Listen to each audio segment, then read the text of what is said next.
నా పని నేను చేసుకుంటుంటే సడన్ గా నాకు కాల్ వచ్చింది. ట్రూ కాలర్ లో ఎవరైనా ఓపెన్ చేసి చూస్తే కొరియర్ సర్వీస్ అని అయితే ఉంది. సో ఇది నిజం కాలా, స్కామ్ కాలా? సో నేను కన్వర్జేషన్ అంతా చెప్పాక ఒకసారి మీరే చెప్పాలి నాకు.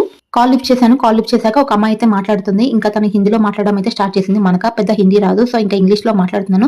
సో ఇంకా తను కూడా ఇంగ్లీష్‌లో మాట్లాడడం అయితే స్టార్ట్ చేసింది. అసలు కన్వర్జేషన్ ఏంటి అంటే, నేను వన్ డే బ్యాక్ మీషోలో కొన్ని ఐటెమ్స్ అయితే పెట్టాను. దాని వర్త్ అయితే ₹2000. సో ఇప్పుడు తను నాకు కాల్ చేసి ఏమని చెప్తుందంటే, సో మీరు ఆన్‌లైన్‌లో పేమెంట్ చేశారు కదా! సో ఇంకా అది ఫెయిల్ అయిపోయింది. సో మళ్ళీ మీరు రీపేమెంట్ చేయాలి. నేను ఒక లింక్ పంపిస్తాను. దానికి రీపేమెంట్ చేయండి. సో ఒక కొరియర్ అబ్బాయి అయితే మీ ఇంటికొస్తాడు.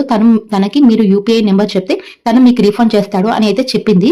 ఇన్ కేస్ మీరు రీపేమెంట్ చేయకపోతే ఐటమ్స్ అన్ని హోల్డ్‌లో పడిపోతాయి. ఇంకా మీ పేమెంట్ కూడా రాదు అని చెప్పేసరికి, సరే నాకు అవసరం లేదు. నాకు పేమెంట్ కూడా అవసరం లేదు. హోల్డ్‌లో ఉండండి. నేను కస్టమర్ కేర్‌తో మాట్లాడుకుంటాను. ఫోన్ అయితే కట్ చేశాను. సో ఇప్పుడు మీరు చెప్పండి, ఇది నిజం కాలా, స్కామ్ కాలా అని. ఇంతకీ మాస్క్‌లేంటి అనుకుంటున్నారు కదా! సో రీసెంట్‌గా మా పాపకైతే లంగ్స్‌లో న్యూమోనియా అని చెప్పాను కదా! సో ఇంకా డాక్టర్ కొన్ని డేస్ బయటికెళ్ళినప్పుడు మాస్క్ పెట్టుకోమని చెప్పారు. సో దానికోసం అయితే ఇంకా మాస్క్ అయితే కొన్నాము.